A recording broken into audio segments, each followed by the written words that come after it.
We basically have two countries that have been fighting so long and so hard that they don't know what the they're doing. Do you understand that? Basically have two countries that have been fighting so long and so hard that they don't know what they're doing. Do you understand that? This is insane because I've never seen Trump like this. I think it's just because he really wants that Nobel Peace Prize, but he ain't getting it. But Trump actually had to get on the phone to Netanyahu when he heard that they were going to launch more strikes, and literally got on the phone and said to him, do not send those fighter jets, do not send anything else. And Netanyahu said no. And this is why Trump started going on Truth Social saying Israel is not going to attack. Israel do not attack, because they know that Israel wants this to continue. They know that they need this war. They need this war to stay in power. That's exactly what Netanyahu wants. If Netanyahu stops this war, his coalition will likely collapse and he will go to jail, because Netanyahu is on trial right now for bribery and corruption. And the only way he can keep his extremist coalition together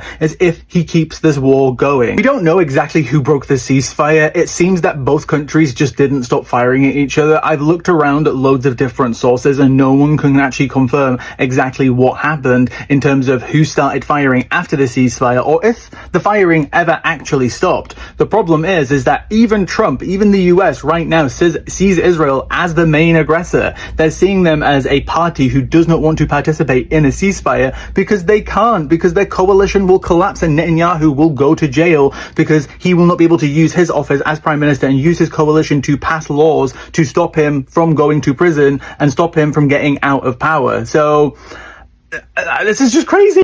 Donald Trump has played the Israelis. I can't believe it. I'm not a fan of Donald Trump, by the way. Donald Trump has just staged a war to shut the Israelis up, and he's now smacking them on the bum. This is so funny. Hear me out. So Israel have been trying to pressure Trump into dropping bombs on Iran. We know that, right? Because of apparently the nuclear threat. So he went and bombed the apparent nuclear sites in Iran. No civilians injured. The Iranians said they're not even using those sites. And then Iran shot back at the military bases in Qatar, who they messaged. Iran sent a message to the Americans to say, please clear your bases. We need to now shoot our rockets back. No one got hurt. So Trump told the Israelis that I gave you what you want. I did it, right? I bombed the nuclear threat in Iran and has now said, well, we need some peace now. And as you can see on Twitter, he's been smacking the Israelis' bums by saying, you better not violate, because they love to violate agreements. You go and look at the number of ceasefires they've broken. More ceasefires broken than you've had hot fucking meals.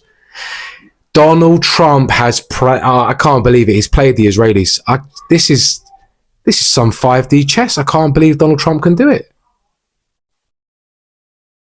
I could be wrong, but doesn't look like it. As we've been hearing, the American President Donald Trump has said he is not happy with Israel and Iran after claims both sides breached a ceasefire just hours after it came into effect. Recently, as you have been seeing all over the news, there has been many bombs dropped, but Donald Trump might have just dropped the biggest. Yes, the F-bomb.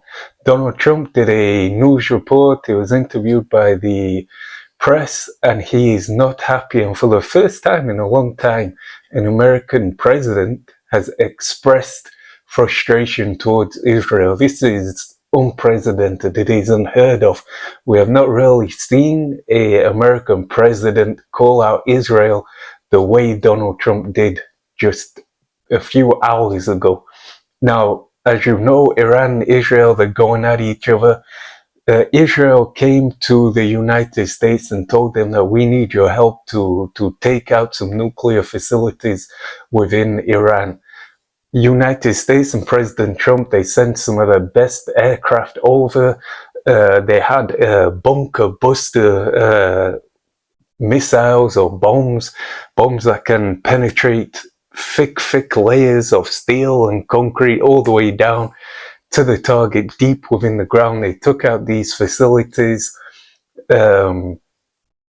Iran said they're going to get back but they sent missiles, I believe, to Qatar, which was an American base, but they actually called the Americans and told them, look, get everybody out, we're going to be retaliating, we're going to be sending these missiles over, and apparently nobody was injured. Now, Donald Trump apparently got a ceasefire to happen between Israel and Iran, which basically was them saying, look, within the next 12 or what so hours, an all-out ceasefire will happen. Now, Israel immediately sent huge amounts of missiles over to Iran, and this made Donald Trump extremely angry, basically saying, how can you just send huge amounts of missiles when a ceasefire is approaching? It makes no sense. Donald Trump, he was furious. He called out Israel. He called out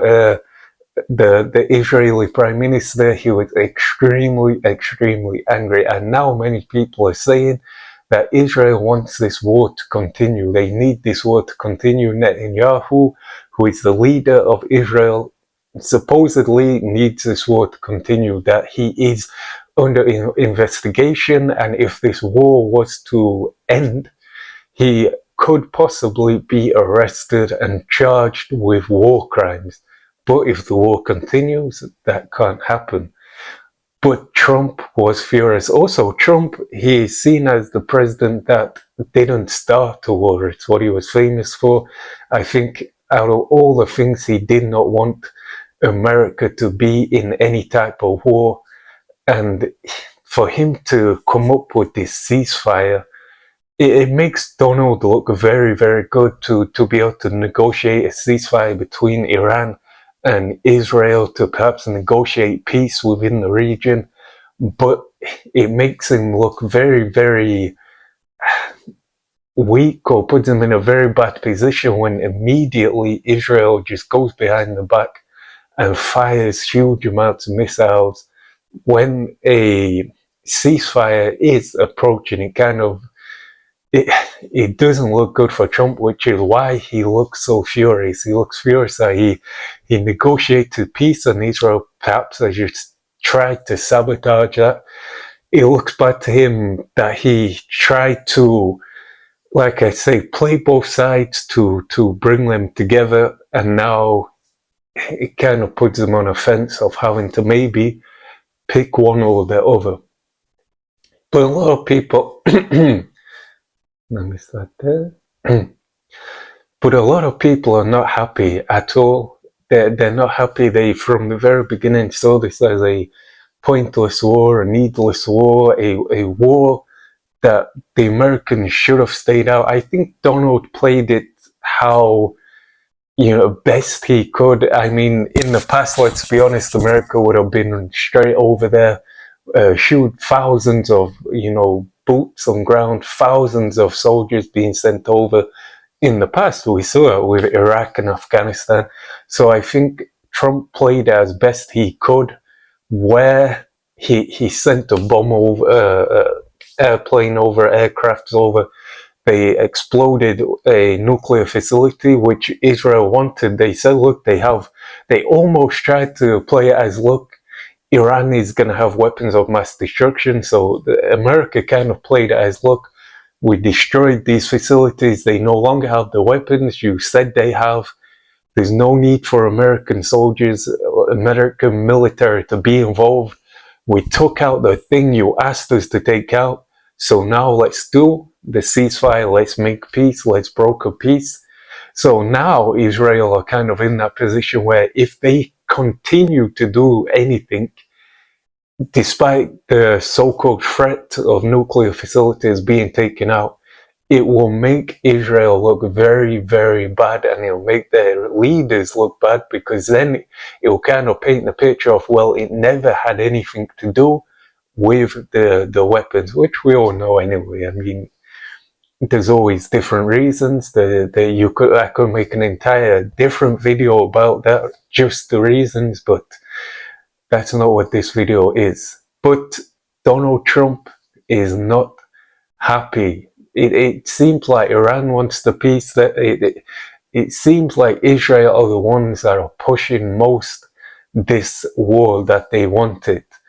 So, like I say, these upcoming days are going to be interesting to see what happens, but Trump certainly wants peace. It looks at the moment that Trump is not going to send any type of military intervention over there. He doesn't want troops to go over there. America has just got out, like I say, of a costly war in Afghanistan. They do not want to be in another Afghanistan, so to say.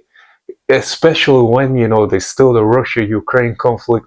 China is on the way. America cannot be in a position where they are in an all-out war, where it's costing them manpower, where it's costing them huge amounts of money and wealth and resource. They really don't want to be doing that when other countries are on the rise. So certainly I think that's why Donald Trump wants to get peace as soon as possible, because, yeah, they could fall behind again if they put themselves in another war that could see them fighting for 10 to 20 years. It really makes no sense for them. But like I say, these next few days are going to be very, very interesting. But anyway, we'll see what happens. Politics is a very dangerous game, so we'll see what happens. This has been Reaction Cool. I'll see you in the next video. Don't forget to subscribe and like and comment. Peace.